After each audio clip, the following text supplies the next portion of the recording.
Mais ce qui est incroyable dans le discours, ce qui est incongru dans le discours de Tidiane Thiam, après son exclusion, sa radiation des listes électorales, et donc son apatridie proclamée par Ouattara, ce qui est incroyable, c'est que monsieur commence par faire, dans son discours, qui dure environ 8 minutes, une première partie consacrée à dire que selon les sondages, il est l'homme politique le plus populaire de Côte d'Ivoire.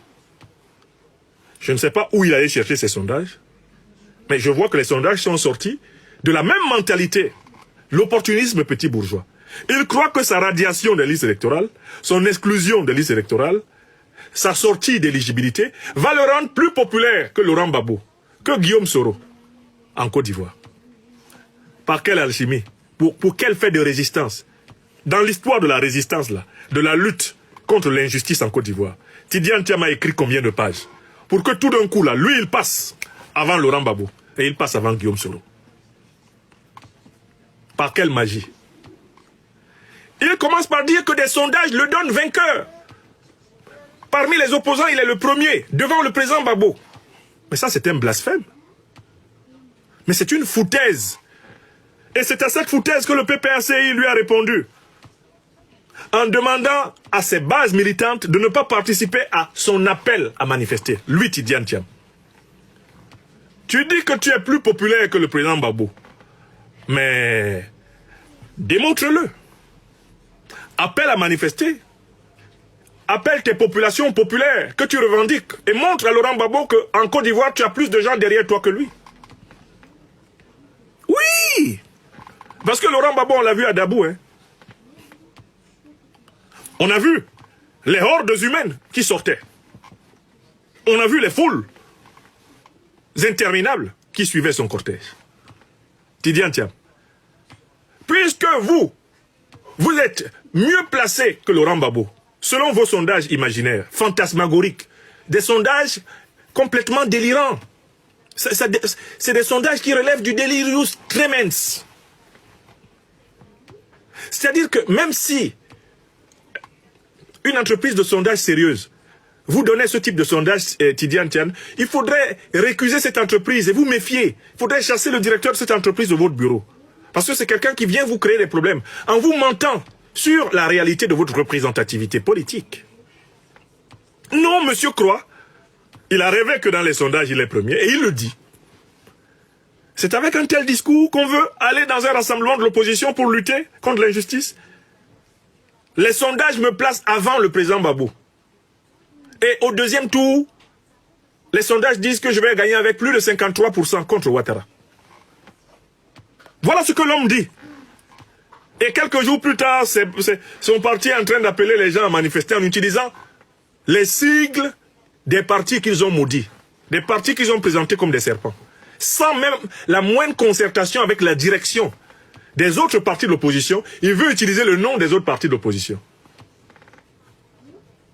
Il prétend avoir pris le leadership du petit paquet de partis avec lequel il est en plateforme. Mais est-ce que c'est ce que Mme Simone Gbagbo pense? Est-ce qu'il est sûr que Mme Danielle Boni-Claverie, toutes les femmes politiques là, qui font partie de leur coalition là, ils pensent qu'elles pensent vraiment que Tidiane est plus populaire dans le pays qu'elle? Est-ce que Tidiane est sûr qu'il est plus populaire que Mme Gbagbo en Côte d'Ivoire? Simone Gbagbo? Est-ce qu'il s'est bien pesé avant de dire même ce qu'il a dit là? Même dans leur micro-coalition là, ils pensent que Mme Simone Gbagbo le considère comme le leader? En Côte d'Ivoire là, Simone Gbagbo est présente dans la vie politique depuis les années 70, non-stop jusqu'à maintenant. Voilà quelqu'un qui a fait un éclipse, qui a fait une éclipse au gouvernement. Et qui se croit plus présent dans la vie politique du pays que des gens qui sont là et qui luttent depuis 40 ans. 50 ans même. Donc, Tidiane Thiam commence son discours en disant que, en fait, il est le principal opposant de Côte d'Ivoire. Il est le plus populaire. Il invoque un sondage dont il nous dit qu'il publiera les résultats par souci de transparence. Qui lui a demandé les résultats de ces sondages? Quel sondage? Sur quelle base? Quel est l'homme politique ivoirien là qui peut gagner l'élection au premier tour? Ça se saurait depuis 2010 quand même. Le président Guillaume Kibafori Soro a l'expérience d'avoir organisé des élections décisives en Côte d'Ivoire. En 2010, quelle était la répartition? Laurent Gbagbo en tête. avec 38%. Alassane Dramane Ouattara a annoncé à la suite avec 32%. Le président Aimé Henri Konan Bédié avec 25,6% ou bien environ 26%.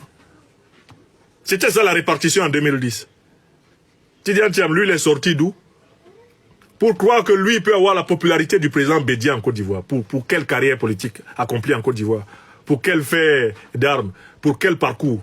Lui, il peut incarner les 26% même du président Bédié. Il a rêvé de ça comment?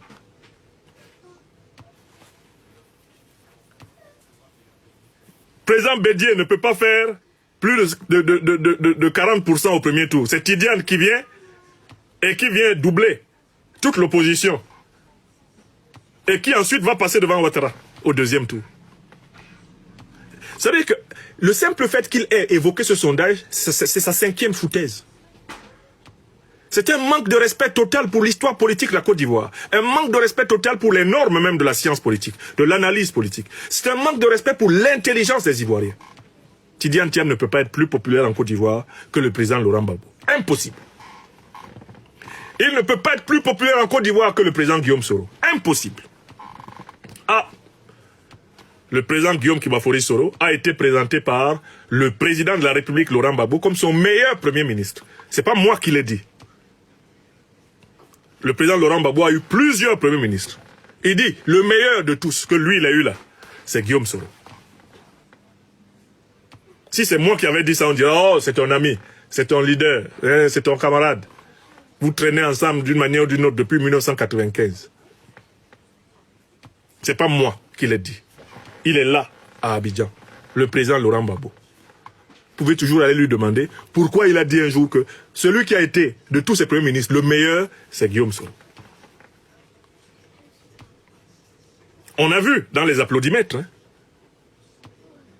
On a vu dans les cérémonies publiques, même quand, à l'intérieur d'une formation politique de l'opposition comme le PPACI, le nom du président Guillaume Soro est évoqué. Vous voyez comment le peuple réagit. Tidiane Thiam, il parle de quoi là?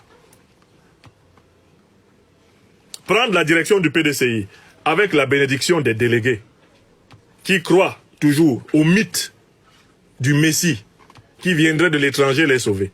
Ce n'est pas prendre la Côte d'Ivoire. Le peuple de Côte d'Ivoire, c'est autre chose. Il en est aux antipodes. Et donc sa faute ici, c'est une fois de plus cette espèce de mépris narcissique de l'opposition qu'il a affiché par ce sondage farfelu, saugrenu, sans pied ni tête, qu'il met à l'entête de son discours, après sa radiation, son exclusion électorale. C'est une très grande faute. C'est la 5e faute de Tidiane Thiam. C'est la 5e erreur fondamentale de Tidiane Thiam. Mais venons-en à la 6e, parce qu'il y en a 7. La 6e erreur fondamentale de Tidiane Thiam, c'est que, en fait, depuis très longtemps, il essaye d'associer son image à celle du président français actuel, Emmanuel Macron. Il essaye d'associer son image à celle du président français actuel, Emmanuel Macron. Il essaye de se présenter comme très proche d'Emmanuel Macron.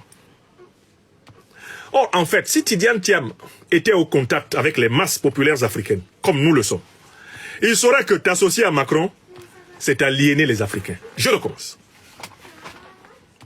Si Tidiane Thiam était au contact des masses populaires, comme nous le sommes, il saurait qu'aujourd'hui, en Afrique, dire que tu es avec Macron, c'est te mettre l'écrasante majorité des Africains à dos.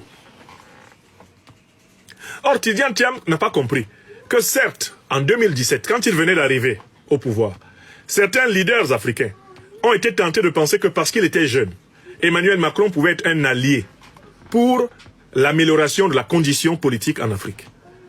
Qu'il était neuf, il n'appartenait pas à l'ancienne, à la vieille classe politique française, et qu'avec lui, on pourrait vraiment innover et faire avancer les relations franco-africaines. Beaucoup de dirigeants africains ont cru en la jeunesse de Macron avant de connaître la désillusion.